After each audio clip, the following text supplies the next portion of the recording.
You know, Alex, we got a lot of applications for Foundry University. I gave a little pitch for it on the All In podcast last week, and we're talking about it here on This Week in Startups. So I got a lot of applications. I'm really excited about this. I mean, you know that I love demo days. Can we take a look and see what people have cooked up?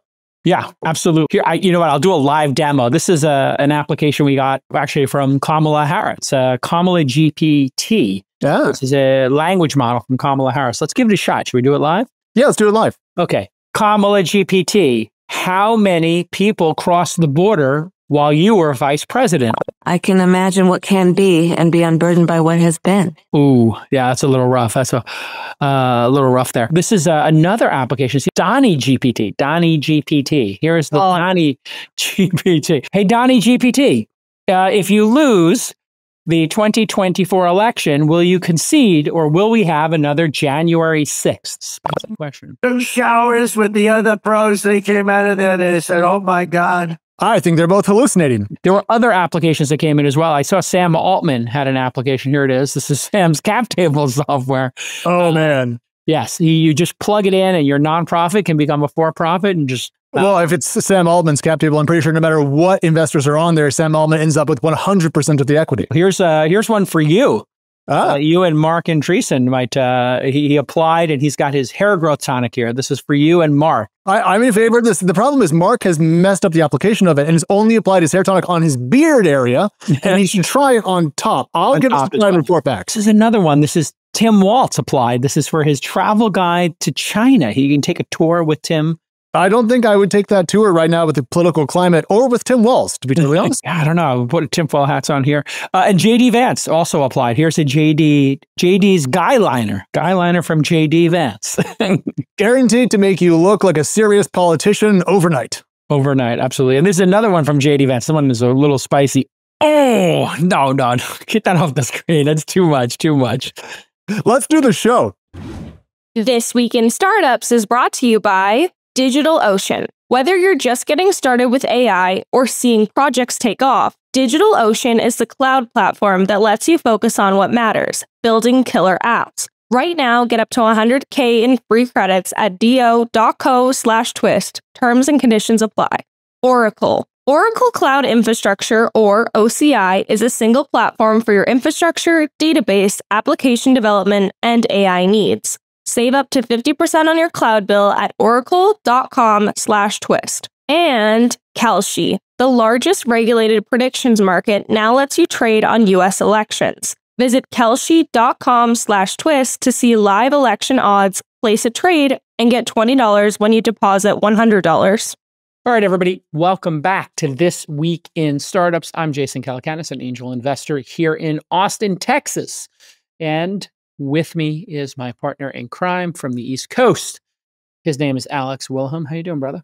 I'm doing fantastically because I had a weekend full of sport and food and fall fun. I had the most wholesome time, Jason. I'm feeling fulfilled. Did you, you're in the Northeast. Did you do the apple picking? Did you do the pumpkin patch? Describe what's going on there in the Northeast. That was one of my favorite things to do, was going apple picking with my family as a youth. So we didn't go apple picking this last weekend. That is on the agenda, but we went to a fall festival at a farm, and there was like pumpkin slingshots and a corn maze. It was just the most wholesome thing. Yeah. Something people who don't have kids don't know is how much stuff is out there for people who do have children, because you would never go there if you're like 27 just hanging out. But it was just so child friendly and lovely, and I was just it's a great weekend. It's warm and good, Jason. I don't know. I'm just feeling it. Awesome. That's fantastic. And yeah, I'm getting ready. My kids are making their own outfits. So, we're always trying to do crafts. My kids are a little bit older than yours. So we're always trying to do some crafts or creative projects and make them independent humans in the world, maybe less consumption, more creation. So we made ice cream this weekend. We got our ice cream machine back out of the closet, and we did 2 different types of ice cream. I am looking forward to the Halloween TWiST episode in which you and I are both going to dress up as vampires, I think was the agreement. So I think we should both go as like people from the industry. I'm going to cosplay Palmer Luckey. I will do a cosplaying Palmer Luckey as my cosplay for Halloween. So given my head and lack of hair, I do think that the only person I could really do is Mark Andreessen. Or Bezos. You could go Bezos. Oh, that's true. I could go Bezos. Yeah. Bezos, yacht, Andreessen, pack, plus all this good stuff. I think Andreessen's the best pull. Jason's the best poll. Doing a Halloween costume of someone who's blocked you on Twitter, I think, is a mark of pride. I do want to just point out a little pre-show banter before we dive into the news here. Something really cool has happened. And Jason, we talk a lot about GPUs, GPU clouds, and how the AI boom is changing the way people handle compute. It's actually done something else. So recently, the great internet, Mersenne Prime Search, or GIMPS, has discovered a new prime number. It is I think the largest known prime. It's 41,024,320 digits, so it's enormous.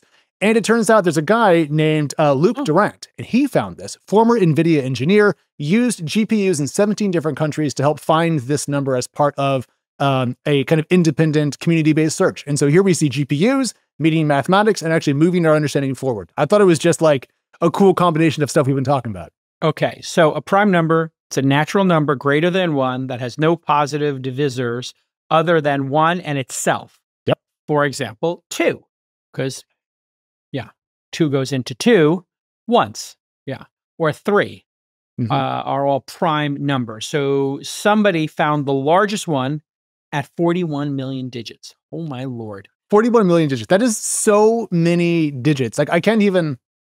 what would that be, like a septillion to the septillionth? Like it's insane. But it goes to show GPUs are awesome. And then what do we do with this? Oh, we look at it. Got it.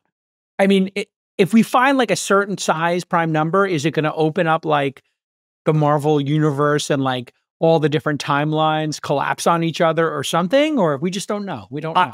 I wish that was the case, but my favorite example of how like pure science can actually impact the real world is some Microsoft research they used to do. They have their own like basic research division, and they learned how to track bone movements in people. And then that ended up becoming the basis for the Kinect, that gaming device that sold like a bajillion units. So sometimes we don't know what's going to happen, but here we do have an enormous number. So there you go, everybody. If you wanted a bigger number that's prime, you got it.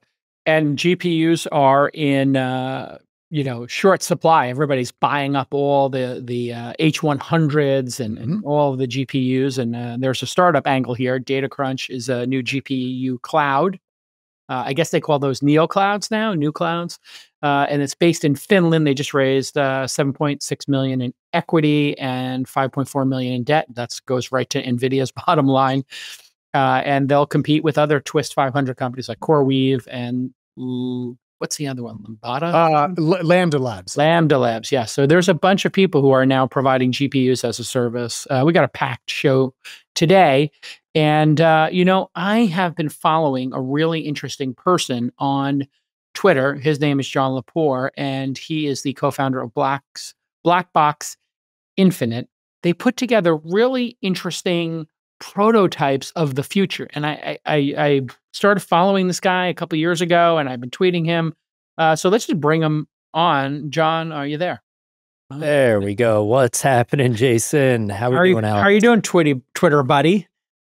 Oh, doing good, doing good. Happy to be here. Thanks for inviting me on. Sure. So tell us what you do for a living, and then maybe we'll do some show and tell of cool stuff.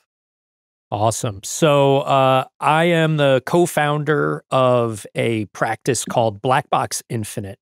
We're a bunch of weirdos who have kind of woven together a bunch of different disciplines to solve what we describe as like the new problems that we see happening in technology and digital product design, right? Like we've got all these emerging paradigms that are falling out of the sky left and right.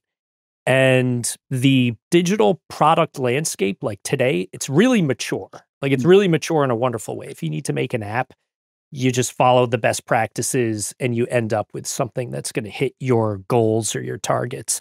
But none of that applies to AI. None of that applies to spatial interactions. None of that applies to these more immersive, like sensory experiences and things that are now showing up all over the place. And we found that our background and experience in a mixture of a little bit of user experience, a little bit of product design, but also a lot of like Hollywood VFX is something that helps us push the boundaries out for what's possible and kind of jumping into scenarios where we put a lot of pressure on a lot of our clients to make sure that they're fully utilizing all of the capabilities or just all the opportunities that are available with all the new exciting things that are happening in tech right now.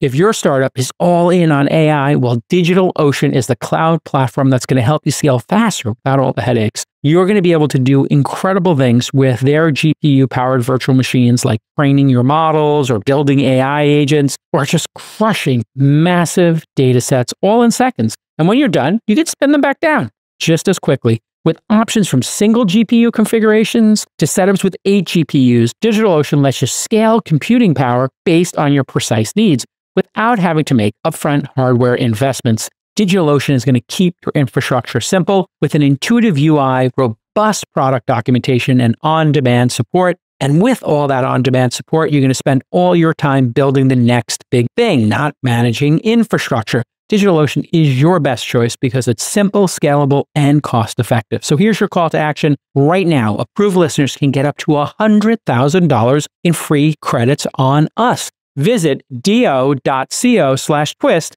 to get started and view terms and conditions. That's do.co/twist. So this actually caught my attention originally because you guys have put out a kind of a prototype back in January of an F1 experience, something that you could build for Apple's new Vision Pro headsets. And it ended up getting something like 300,000 views. MKBHD talked about it. And recently you guys announced that it's now an actual product. But I want to talk about the genesis because at the time, BlackBox wrote that you guys were frustrated with many early use cases for the Vision Pro and that they were more kind of tablet and phone apps than, quote, the magical immersive hallucination machine and what it could do. So can you tell us a little bit about why you felt that the Vision Pro's apps were kind of a failure and why this was the way forward? Yeah. So, I mean, the Vision Pro to us, it's like clear as day. This is an incredible piece of technology, right? Like there's so much that this thing is capable of. There's so much that it can do. There's so much sophisticated things packed into this $3,500 visor, right? And it was heartbreaking to us to see as this thing came out to the world, like we're imagining like spent my career making fictional holograms and very augmented reality or spatial-like experiences for movies and all sorts of other experiences and things that are out there. And so now it's finally possible. And every single experience that I had seen was just using this to look at like rounded rectangles floating in space. And, you know, like that's like, there is something cool about putting on the headset and having as many monitor views as you could imagine or whatnot, but like you could buy a lot of monitors with $3,500, right? Like there's got to be more that you can do. And so there was this idea that we had gestating, and actually it was an idea that originated from there used to be a innovation prize that Formula One would give out every year. And in 2018, I had submitted this concept to Formula One and was actually flown out to Circuit of the Americas, received a trophy from 7-time world champion Lewis Hamilton himself. It was like one of the most insane days of my life. But the idea never really went anywhere. And it was just sort of, you know, it wasn't time yet for something like that. And so with the Vision Pro coming out, we figured, all right, we've got to put this idea out there into the world. And this idea to us was the perfect confluence of something that would be perfectly suited to this platform, something that would be extremely feasible and achievable, but also that when executed properly would feel super just magical, right? But you know, you didn't build it though. You put out the idea, you showed it off on YouTube, everyone liked it, but you guys didn't actually go out there and build it yourselves. Correct. So we published this as, you know, what we describe as like a motion prototype. You know, for us, just effectively we said Vision Pro is coming out in a few weeks. What's the quickest way that we can make something that we can share with the world that just begins to put our own spin on it? And so we put that out there. It resonated tremendously. I mean, ESPN was reposting it.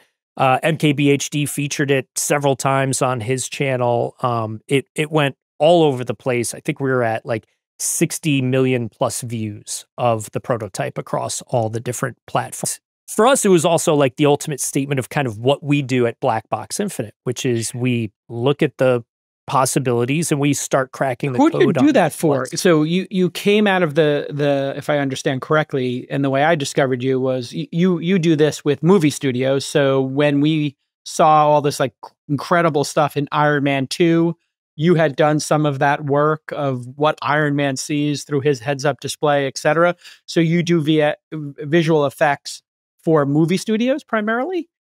So before founding BlackBox, I used to run all of the creative at a VFX shop in New York called Perception. And there I worked on somewhere north of 30 different Marvel films and all sorts of other movies, and had this focus around creating the kind of like fictional tech that appears in those stories. Now, as soon as that work started, immediately started getting inquiries from real world technology brands who all were basically, you know, you can imagine what they were saying. It was effectively, how do we close the gap between our practical technology and what we see in film, which is a pretty natural thought, but it's a really chaotic or convoluted way of trying to close the gap. And so back in around 2010 or so, I think was when Iron Man 2 came out. That was the first film that I had worked on.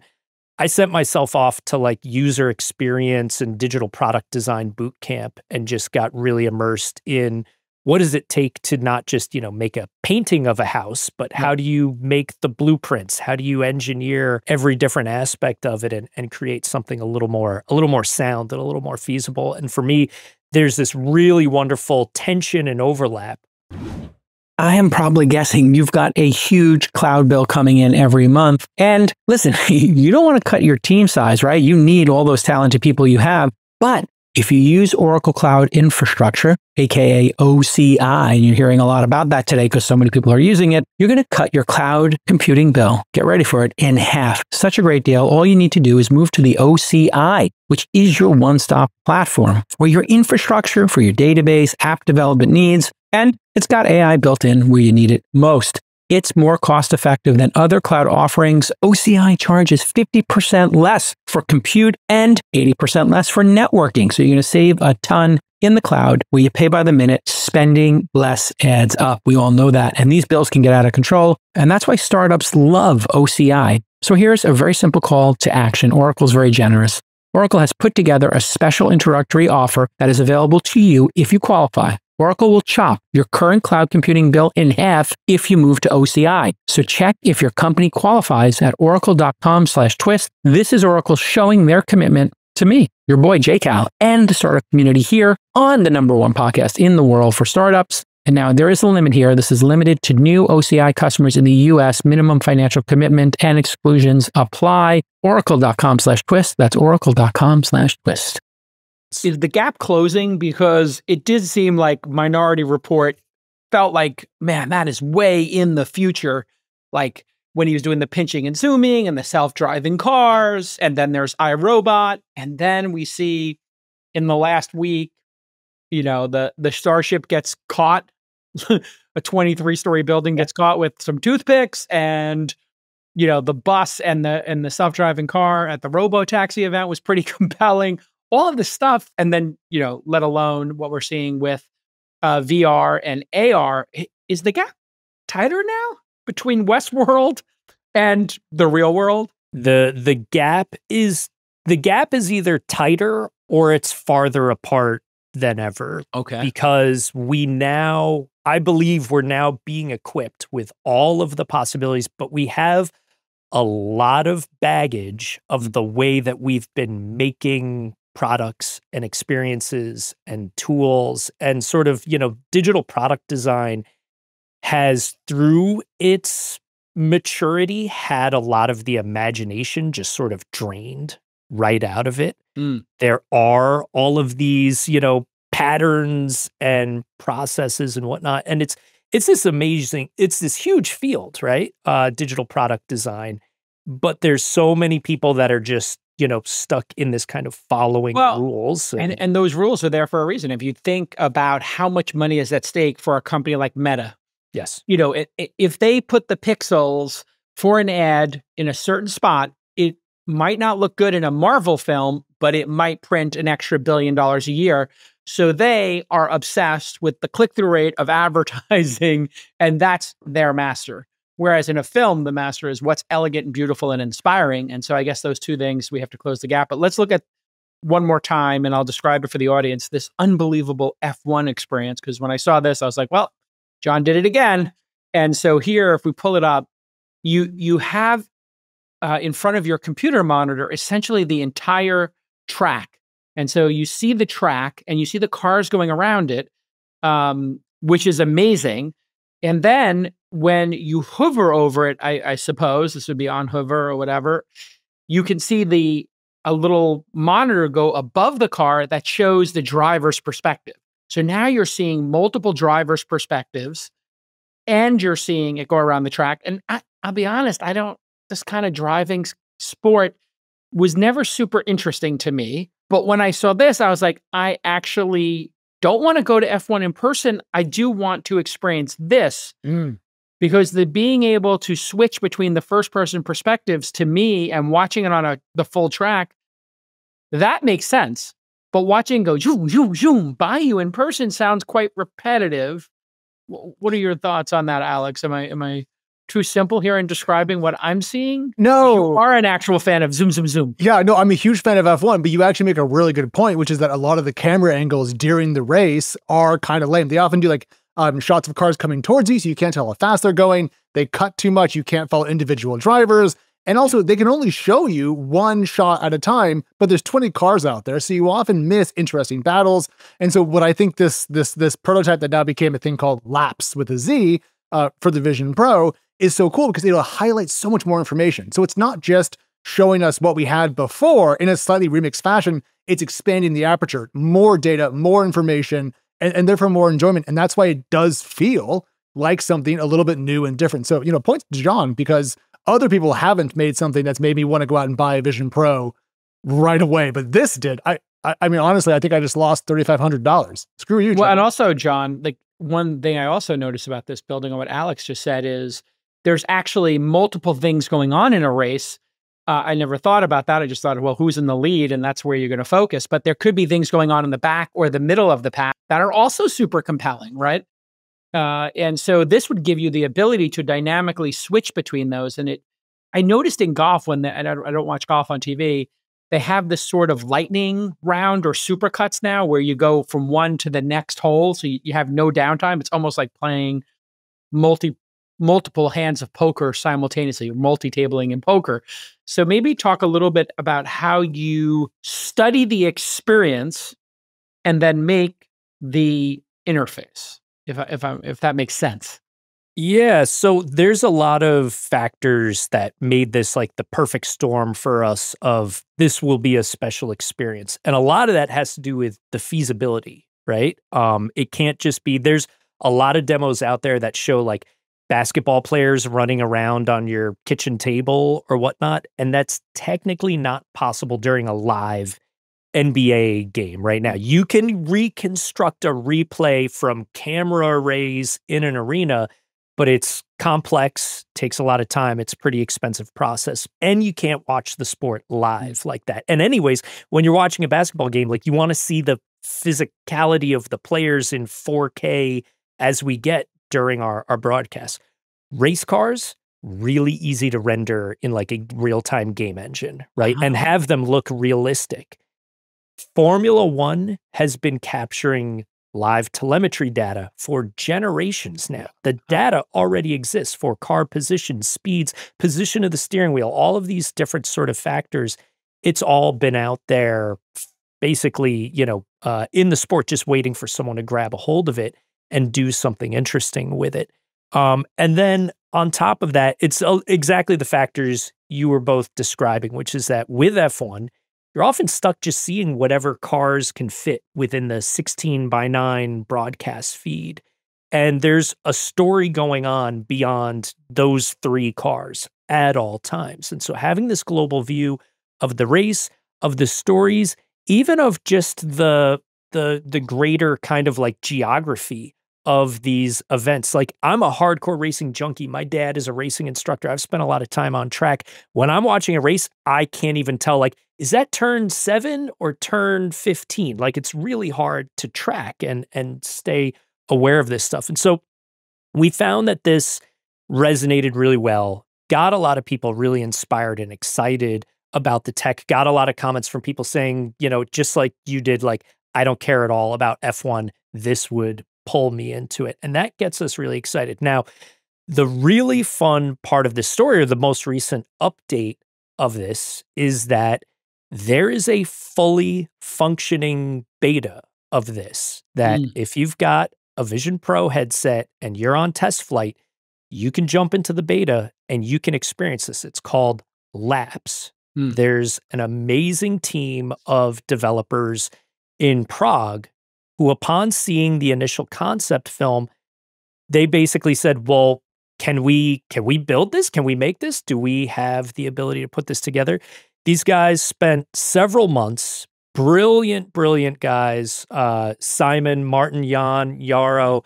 They've been working their tails off, putting this together as a pet project. This is a very much an unofficial beta product experience.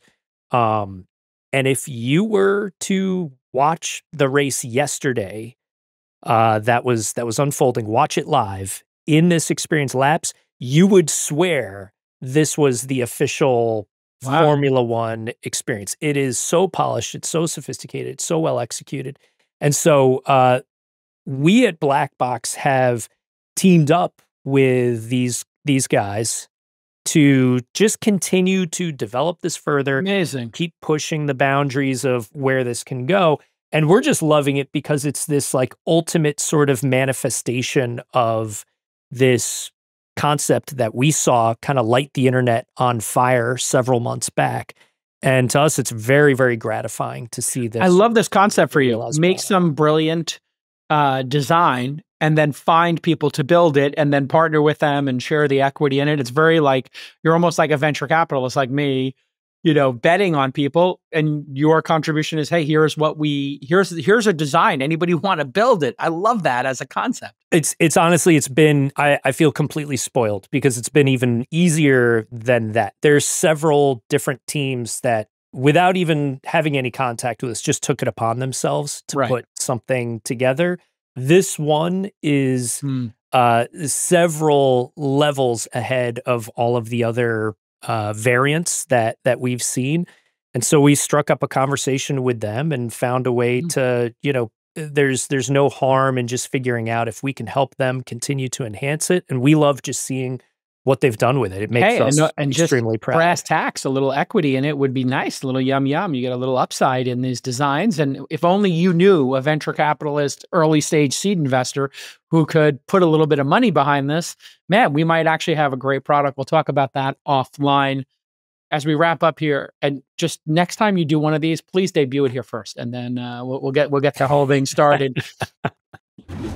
I talk about prediction markets all the time on my podcast, and prediction markets are brilliant because they allow people to buy and sell contracts on future events with prices set by market opinion. So if you're interested in this, we've got some amazing news. Kalshi, the world's largest prediction market, just made it legal to trade on the upcoming U.S. elections. That's right. For the first time in 100 years, U.S. citizens can now legally place trades on election outcomes. Political polls can certainly be inaccurate. We've learned that. But the markets tell you where the sharps are putting their money. Sharps are the smart people. And election outcomes matter. They impact your taxes, the economy, and of course, the world of investing. Traditionally, only large corporations and the wealthy could hedge their bets against election uncertainties. But now, Kalshi allows anyone to protect themselves if their preferred candidate loses. So go check out the real-time election odds. And if you feel confident about who's going to win, why not place a trade? I'm going to do it. So here's your call to action. I want you to check out Kalshi.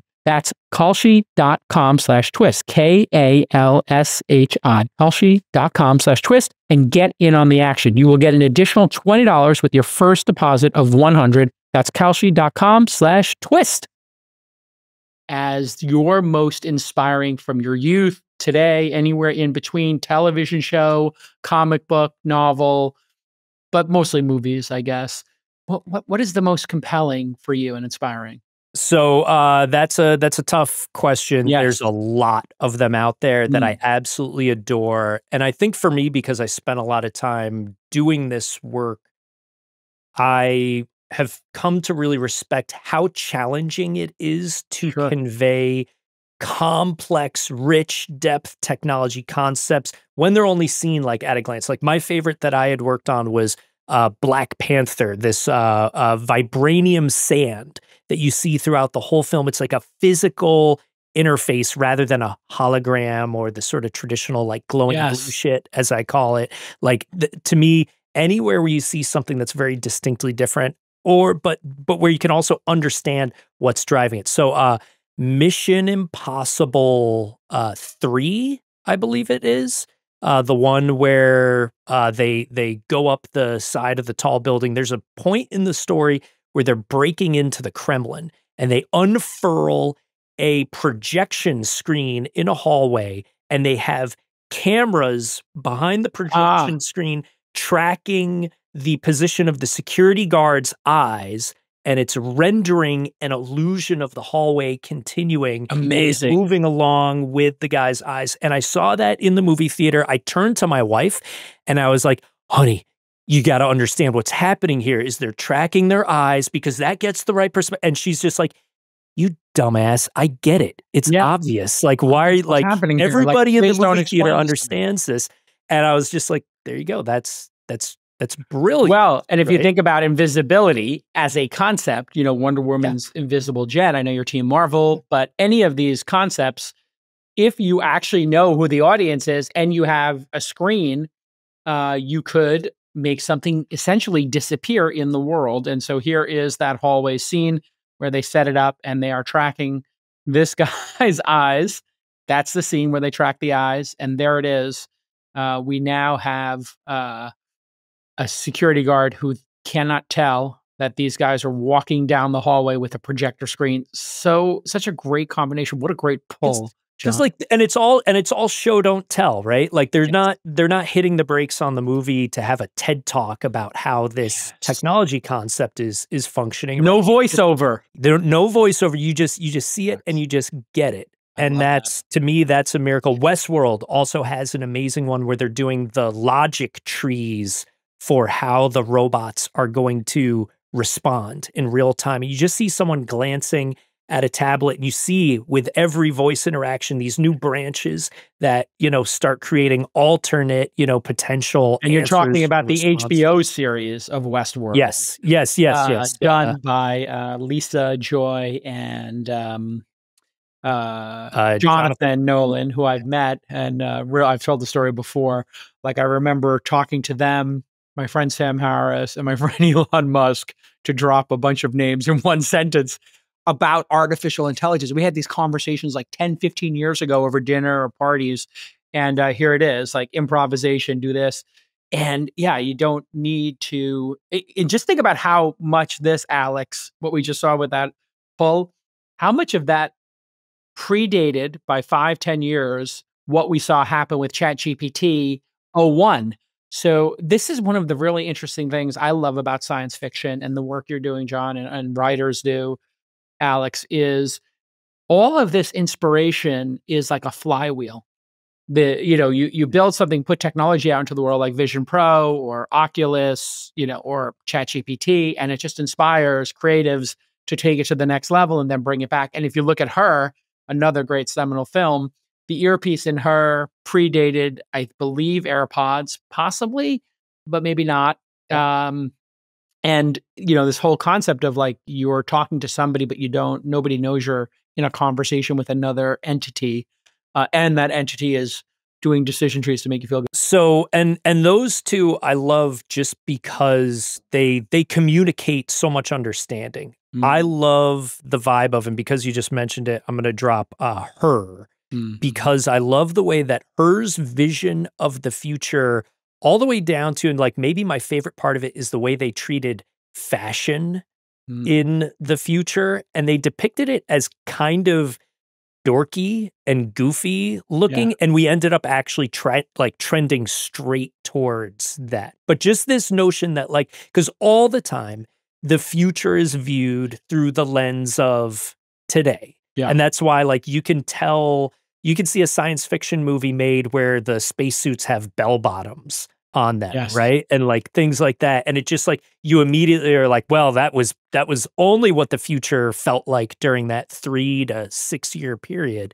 And there's just this much broader concept of making sure that when you're working in these spaces, you don't get caught up in this notion of like, I almost hate the word futuristic. Like it just sort of is like to make things in the style of the future. And like, the future's not a style. It's not a vibe. No, it's not a time period that's coming, but it could be 70s or 60s Art Deco, kind of like we're seeing there with like this weird green cushion and, you know, and then you could have something like Fifth Element, which I always found really interesting. Another future vision. You know, my pull was, I don't know if you remember the character who kept saying super green. He was like the talk show host. Yes. And he has a staff, which is his microphone. And it really does predict podcasting and what do we call influencer culture. And he's running around with his basically morning zoo crew. And he's got his little Madonna stick microphone, and he's basically doing a show from anywhere. So he's a live streamer breaking everybody's chops on his show and has no sense of like what's appropriate or not, just like these YouTubers. Yeah, I was going to say, people of the future look just as annoyed about having a microphone shoved right in their face as modern people do. I know we got to let John go here, but like, I just want to throw in one more idea to the science fiction interface idea, because in The Expanse, the film series that Amazon picked up, they had this great method of showing orbits and intersections in space using, I think, like a hologram. And it's so awesome. And now I can't stop thinking about how we can make a game that actually uses that style of interface inside of the Vision Pro. And then I could finally have the space sim I've always wanted. The future is going to be awesome. I'm stoked. Guys, the future is going to be absolutely insane. Like I cannot overstate enough how much we still can't even, you put all the best science fiction minds together and we're still not going to be able to tap out what's possible with the future of spatial, with the future of AI. Like there are some insane things that are going to be coming, and they're going to be happening unbelievably quickly. So we're super stoked here at BlackBox. If people want to hire you to do something or collaborate with you, how can they get in touch?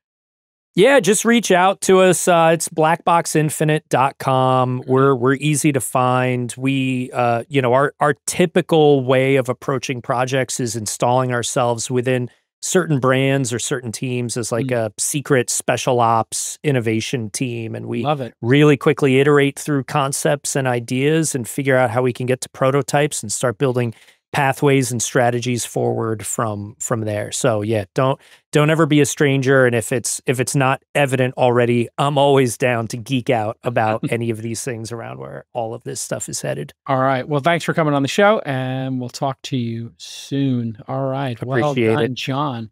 Alex, how mind-blowing was that? I mean, it's so awesome. It reminds me of the first time I wore a Microsoft HoloLens back when they were still like pre-production, and I got to play a Minecraft version that interacted with the real world. So you could like push blocks around on a table, but they were digital. Right. And I just was like, oh, this is different, exciting, and awesome. And I love data viz. I love real-time data viz, and I love racing. It's perfect for me. When I saw it, I was like, this would be great for Alex to start the week. In other news, you and I were talking about, and we've been getting into data, right? And we're trying to understand the world deeper. So yeah, we did this great robo-taxi model, and how many cars would it take? And then I guess the next piece of that puzzle is regulation and safety, right? And that's the number one thing that Tesla, Waymo, Cruise, Uber, everybody involved is obsessed with safety. And I drove here on FSD. I've been using autopilot to FSD every day I drive. I use it. I never don't use it, because I'm always trying to stay up on the technology. It is getting really good. The number of times I have to intercede is, I would say now, once every 30 minutes to 45 minutes. And listen, I'm on the back roads in hill country, often in Austin. And the technology is now such that you don't have to worry about sunglasses or, doing the nagging feature on your thing. So we're getting close. I think everybody agrees on that. And so I saw some people talking, and listen, Tesla is a very charged subject. You have the Tesla Cube movement, if you remember, the people shorting Tesla. You got the Tesla longs. There's a lot of religion around Tesla and, self-driving, generally speaking. But I thought we would talk just a little bit about FSD and safety, because there are people on X talking about like, oh my God, there's like literally a guy who is obsessed with trying to get the technology taken off the road. I don't know if you've been following that guy who does like TV commercials about it. I think he's got a horse in the race. And I thought we'd just go through the safety here, because when you have detractors, Alex, they make you better, right? Like they will look at everything you're doing and become like hyper vigilant, right? Because they hate you or they love you. They've placed a bet to short your stock. They placed a bet to long your stock. So this guy, Dan O'Dowd, is the guy who's like really hates Tesla and thinks FSD shouldn't be on the road. That's, I think, ridiculous. I use it every day. It makes you a safer driver, 100%. And I include like the blue.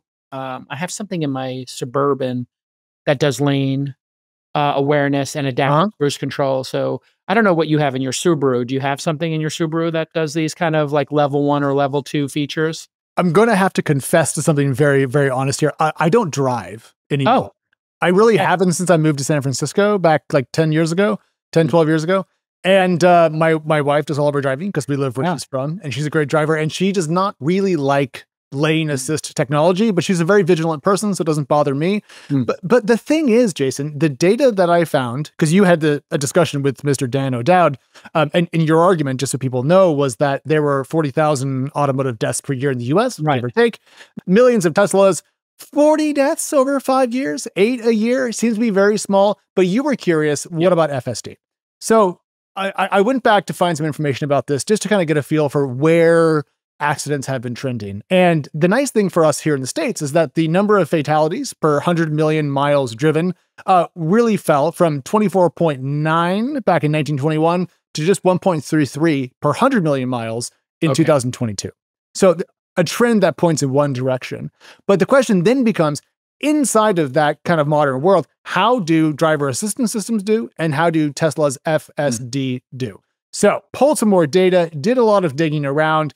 Tesla says that inside of its driver base, people who use autopilot, and actually, Jason, for folks out there, can you define autopilot versus FSD and where they kind of end? Okay, sure. Autopilot is, I believe, level 2, and that is staying in the lane and adaptive cruise control. So 2 features, and I think this is what they refer to as level 2 in, and then FSD is a brand. Autopilot and FSD are terms that I believe Tesla put out into the world. FSD is their full self-driving, which means if you put a destination on a map, and this is where I'm going to my office at the Capital Factory, shout out to Josh and the team at Capital Factory for hosting us here, it's going to make the turns. Now, it's supervised FSD. Supervised FSD means you have to be supervising it. Your hands on the wheel, your eyes on the road. It has a camera inside the car that is watching my eyes when I'm using FSD. If I look down at, I don't know, the map or my phone in its cradle, it will start beeping and disengage. And if you get more than 2 or 3 of these disengagements, you lose FSD for like 30 days or until the next update. It basically penalizes you. That happened to me a whole bunch because I would go change my podcast and it'd be like, sorry, doom. And so I thought FSD was actually being a little too precious with drivers. Like if you didn't nudge the steering wheel, even though I had my hands on it, it'd be like, nudge it. And I'm like, well, my hands are on the steering wheel. Can't you see that from the internal camera? Right. So this thing is hyper vigilant. But I do think there is something also occurring here, which is there are people who, I don't know if you've ever seen this, Alex, will take their motorcycle and do a wheelie or a stand on it. And then they make a video of this and they put it on the internet. Oh, interesting. Or, and they'll do crazy stuff on public roads. I do believe that there are drivers of all vehicles who will do crazy stuff. And we've seen this over and over again with self-driving technology, including Teslas, where some idiot thinks like it's called supervised so they can sleep or they can drive drunk and use FSD. That is abusing the technology. Just like some people throw parachutes out of an airplane. I don't know if you've ever seen that video. And the guy chases the parachute down, puts it on in the air, and then that makes me sweat through my palms. And I struggle. I don't have that much of a death wish, so that doesn't really appeal to me. But what's interesting is you're making a point that as we give people better technology to help them drive, how do we balance keeping their focus as the technology improves? Yeah. But even today, even with that concern in mind, the data to me is pretty clear. So I pulled Tesla's Q3 advanced driver assistance kind of like update. And what they said was in the third quarter, they had one crash for every 7.1 million miles driven using autopilot. So not the full self-driving, just autopilot. And for Tesla drivers who weren't using autopilot, it was one crash for 1.29 million miles driven. And amongst the whole US, for all cars, it was one crash per 670,000 miles. So nearly a 10x, actually more than a 10x improvement for Tesla autopilot crashes per miles driven. So as a starting point, that helps. What about FSD? What about your argument that people are out there being cowboys and being a little bit risky? Yes. Well, I found a data set that tracked all deaths from Tesla drivers. All right. So this is a website called tesladeaths.com. It's a little bit charged, obviously, but people are keeping track of this like in a very detailed and granular way, which in some ways is fantastic. But there's a little bias here because they're kind of like, I noticed they frame this as like FSD caused deaths, which is FSD is turned on when somebody dies in a car. That the car could have been T-boned by another car, and that has nothing to do with the FSD, right? Because it takes two to tango in many of these cases. So there were over 400 deaths of people driving Teslas since they started this database, which is a 10-year-old database, which is for, I don't know, 8 million Teslas on the road, a very small number. But maybe you could just frame what this data shows, because we have this great thing in the United States where we have regulatory groups that obsess over our safety. So yes, there are times, Alex, when we're like regulatory capture and it's real and they're slowing things down and progress. And then there's, okay, obsessing over, I don't know, operating room cleanliness or, Tesla debts or any kind of debts in cars. And the NTSB and some of these other highway traffic associations are obsessive. And then people are obsessive on top of that, trying to read the tea leaves here. So let's go over this data and see if we can figure out the truth here. Yeah. So the number of deaths for Tesla drivers who had autopilot enabled is 51 total of the more than 400 that you noted. There's only 2 known fatalities involving Tesla crashes with FSD turned on. So it's not that many. Now, we don't probably have every single data point that's ever been come out of a Tesla collision, but certainly 2 known fatalities from FSD usage against now more than 1.6 billion miles driven using FSD, to me implies a rate of about 1 in 800 million miles, which is much better than the 1.33 fatalities we're seeing in general for 100 million driven miles in the US. Much better. Okay. So there you have it, folks. Fun with numbers. And I think we got to have John come back and create some interfaces for FSD and for driving in general that would make people safer. One of the things I notice is we should have a heads-up display. When I have my Corvette C6, it would project my speed and my RPMs onto the dashboard. This was an incredible feature because you didn't have to take your eyes off the road to know your speed or what you were revving or what gear you were in if you're using the Tiptronics. A lot of fun to have that. And you can move it up and down to your eye line. What if that showed you each of the cars in front of you and told you the distance of that car and the speed of that car? I don't know why nobody builds this, but I want a heads-up display that tells me I'm 18 feet behind that car and how much stopping it would take, what my speed is, what their speed is, and then the distance it would take to stop. And if they slammed on the brakes, if I would crash, like there's all this data that could be in here. And I think John is still listening to the show. So wait, Jason, I feel like you're describing a really weird middle ground between like advanced sensors, advanced on-car computation, super awesome HUDs. But to me, like with self-driving, we don't even need to care about that. I want the computer to be focused on how far ahead that car is. I just want to have my eyes loosely forward as I think about the novel I'm listening to, you know? I think you're one of the folks who would prefer that. And then there's another group of people who still like to drive. Yeah. So like John should get on this and like make the two different versions of the HUD and the display, because I do think like knowing that there's a car behind you and that it's approaching you quickly, like that's all could be done by the technology. Like they already have a thing in my Suburban and with the Tesla where they turn the camera on automatically to show you if somebody's like on your left or right, or if it's safe to change lanes or not, right? Yeah. Imagine if you had the AI telling you, there's a truck that's incredible, you know, that's closing in on you, J-Cal. And it's the closing, because like I look in the review mirror every X number of seconds / minutes. But what if it told you, like you're in the left-hand lane, there's a Ferrari approaching at 110 miles an hour behind you. It's going to be on your tail in 13 seconds. You might want to change lanes. Like that's the kind of like intelligence I want my car to be interacting with, right? Well, I don't think that's impossible to do today with what we currently have. It's just a question of getting all those pieces into your car with the right large language model kind of embedded inside of it. But back to the point about the future not being that far away, that's possible. And we have self-driving cars that are much safer than humans. On the point, though, about regulation and concern and the scrutiny that self-driving cars are under, do you find it really strange, because I do, that every time a self-driving car clips something, we all freak out, but we give 16-year-olds like Suburbans to drive that weigh, you know, 4,000 or 5,000 pounds, and they go down that. Like, to me, I think the self-driving scrutiny is correct, and we should probably not let people drive cars when they're so young. I think both of these things are exactly correct. We hold new technology to a standard that we don't hold accepted societal traditions to. And it is nuts that we give 15, 16, 17-year-olds these cars, but we don't trust them to, you know, when they're 17 or 18 to drink a beer. No. But we do trust them to take a 5,000 pound, 6,000 pound vehicle and do whatever they want from it. It should be required that anytime a child is in a car, that car is got an attachment that throttles the speed, reports the speed.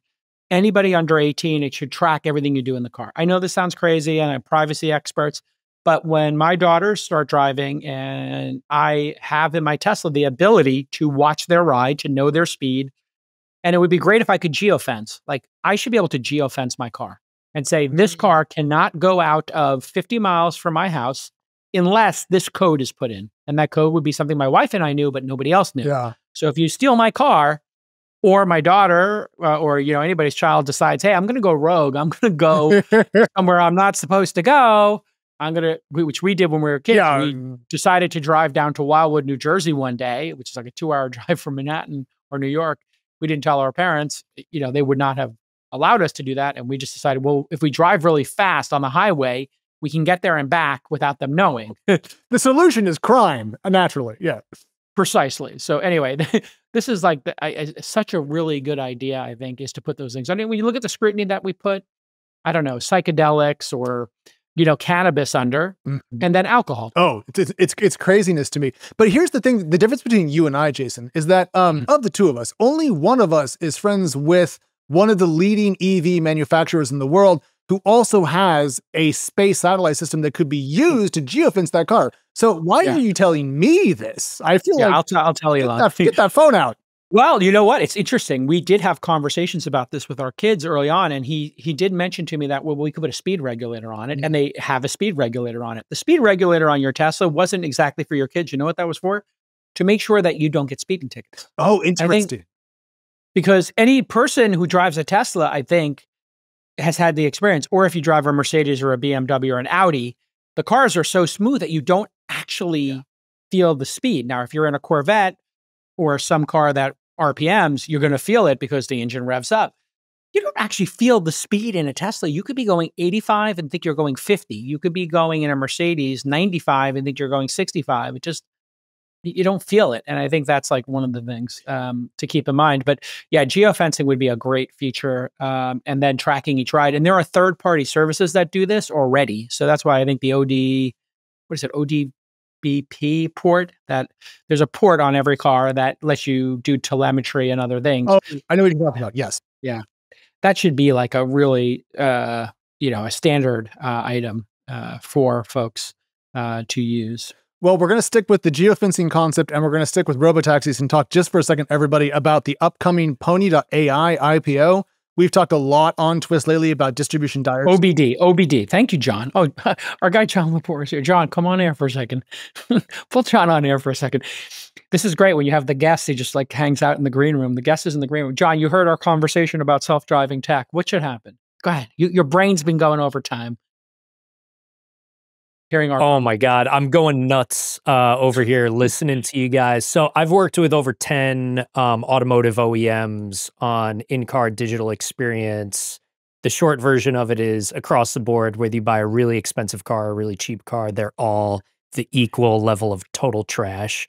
And there's so many opportunities for innovation. There's enormous headroom just for safety. Like, people do not appreciate that this is a digital product that you interact with only when you're in the most likely part of your day to die, right? Yeah. Like, that's just the way it is. Thousands of pounds of steel moving at speeds the human body was never meant to travel at, filled with the people you care most about in the world, and topped off with gallons of liquid explosives or lithium ion.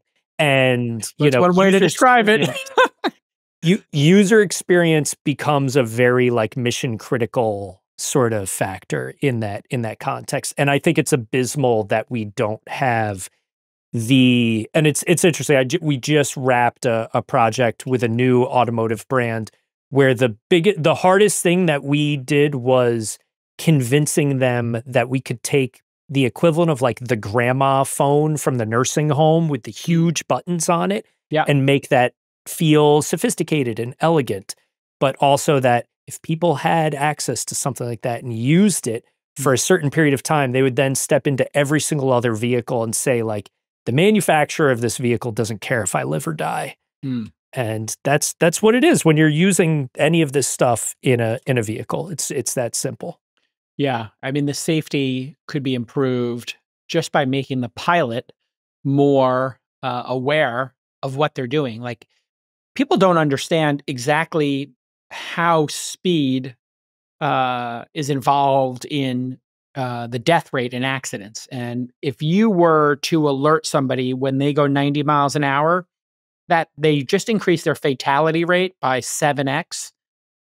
Like just general awareness and reminder. It's almost like showing somebody who smokes cigarettes, like, here is the lungs of somebody, who died of it. Like, these cars are all equipped with tech that could also be channeled towards improving the skills of drivers. We assembled a roundtable recently with, I don't know if you've ever crossed paths with Alex Roy. He's the guy that set the record for driving from New York to LA in 30 something hours. Yeah.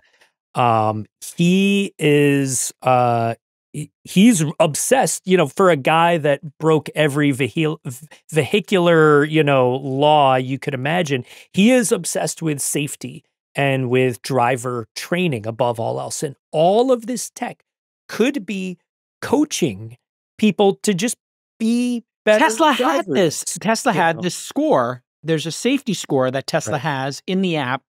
And it was interesting because in order to get on FSD, I think early, they invited people who had over a 90 score. My wife and I both shared the same vehicle. It turned out like one of us had a really good score. One of us didn't. I'm not going to talk about that. And one of the things it told you was how close you rode other people, behind other people. And it turned out somebody in my household was driving a little too close to other people's bumpers. And then there was how much you stay in the lane. And if you made it a game to say, like, how perfectly am I in the lane? And you just went ding, ding when you were perfectly in the lane, or you went, it vibrates when you get out of the lane, which is what it does now. man, that kind of like coaching would be great. And then telling people what their drowsiness level is or what you perceive their tiredness level is and their attentiveness level on a percentage basis from the internal camera. That would be another one because I know you could do all that. It's just calculating the fluctuations in the pupillation of the of your pupil. So I've been doing a ton of work on generating the sounds that EVs make, which is this whole crazy concept of, we've finally got a vehicle that can be completely silent, and now we're figuring out ways to have it make noise just for fun. But there's this is my pitch. This is a freebie I'll put out there to anyone who wants to make it. Sound is the ultimate tool for communicating like subliminally. And you could even just have like a white noise that like shifts slightly in tone or harmonizes depending on whether or not you are centered in your lane or driving more efficiently or more effectively. What a killer idea. You could do this in a way because you don't want warning beeps. You don't want it doing the fighter jet, like steer left, no, steer right. You don't want any of that. All up. You want something that you're not even actively paying attention to, but it's guiding you and it's coaching you through that process. That's a terrible idea. It's a perfect way for No, because you're going to walk by a different machine later on that is the right vibration to tell you to turn on your left turn signal, and you're going to be freaking out on the sidewalk as you walk by and just get it completely off. No, I love the idea. And then think about people outside the car. This is one of the problems with Teslas is, people don't hear them coming, and it would be great if a Tesla saw a pedestrian, if it just started chiming. Ding dong, ding dong. It's a legislated thing right now. It's called AVAS. The cars have to generate a certain frequency at parking lot speeds. And now my kid's school drop-off line sounds like a swarm of bees because every different EV has a slightly different, version of spa sounds that it emits. And it's kind I think also look out. Like if it crashes imminent, if it blared an alarm, that would be good too. I don't know. There's a few vehicles that are sold that have what they call a city horn, which is a gentle horn that you can choose to use that doesn't sound hostile and aggressive, and it's just this way of gently, communicating with, say, cyclists or pedestrians or whatnot. I love it. Acoustic Vehicle Alerting System, AVAS. Wow. Required accessory for electric vehicles in many countries. The AVAS system generates sound for nearly silent electric vehicles to improve the safety of vulnerable road users, VRUs, such as pedestrians, cyclists, and children. Amazing. Also, like deer. This is another thing. I didn't know how much roadkill there was until I started living in Austin. Then I see a dead deer every day. There is a dead deer on the side of the road. There are deer everywhere because we have no natural predators for deers in Texas anymore, or very few. And so they're everywhere, and they're constantly getting hit on the road. And man, just being able to see them, because when I drive at night, they're kind of hidden in the sides of the roads. They're stealthy by design, by evolution. If this thing could actually look for deers and just highlight deers, my Lord, that would be incredible as a heads up display item. All right, listen, John, you're amazing. The heck out of here. Go back to work. This guy, I love the fact that he hung around and he was giving us these great ideas. All right, Alex, we got time for one more story, but one more. So I'm going to do. We'll do ladies' choice here. What do you want? We're going to talk about the biggest deal that happened today, which is the Stripe Bridge deal. But I'm just going to say, if you do want to take a look at a self-driving IPO, the Pony.ai F1 filing, hard recommend, very interesting, good stuff in there. F1, they are a Chinese-based company, so they filed the foreigner version of the S1. It's an F1 filing. You'll recognize it, but it's really a lot of fun.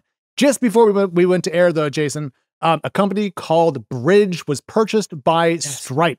And I'm curious, no lying, had you heard of Bridge before this deal came down?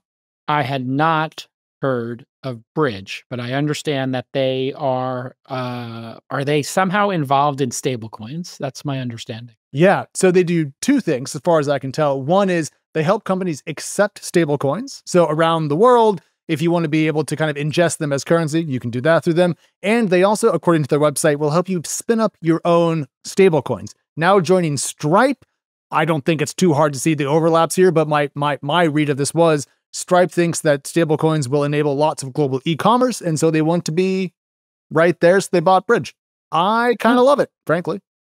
Here we go. It's a interesting maneuver because stablecoins are essentially free or close to free to transact, right? So if you're trying to lower transactions, and this is the thing I never understood about Stripe and a lot of these folks, is if we're going to, in fact, make transactions cheaper, we need to make transactions cheaper. And every time you use a Visa, MasterCard, et cetera, there's some amount of load involved in that. And I think, aren't we supposed to be paying like 10 bips, not 2 bips when we do transactions? So shouldn't this lower it? I mean, when you do an event, when I do my events and we sell tickets, All In Summit, This Week in Startups events, Founder University, whatever, I'm always amazed by, if you sell $1 million in tickets, that you're giving $30,000 to MasterCard.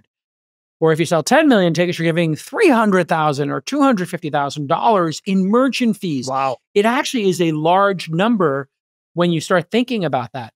And that's why some of these large events like TED or whatever, I think they'll put a fee on top of it if you want to use a corporate card, but they ask you to send a check or they ask you to wire the money to have that fee go down, because if you're TED and you're selling $20,000 in tickets, do you want to give $600,000 to Stripe or Adyen or whoever, maybe, maybe not, or Visa, because that's all going to Visa, MasterCard anyway. So yeah, I think that's what this is about. Well, don't forget, we had the CEO of Circle, the company behind the USDC stablecoin, Jeremy Allaire, on the show very recently. And you had him out back in the day. And so stablecoins, you and I have discussed, are kind of this awesome use case for crypto. An actual use case, everybody. Here it is. Turns out everyone wants dollars, and dollars around the world are popular. And so I can really, really see why this Stripe bridge deal makes sense. But, Jason, very expensive. So the company was last reportedly valued at $200 million during its Series A, and people are saying about $1 billion, $1.1 billion for this sale. Okay. But the way that I think about it is this. Stripe's worth 80, let's just say for the sake of conversation. Sure. For 1/80th of Stripe's market cap equivalent. Yeah, 1% and change. Yeah, it feels expensive yet also cheap, in my view.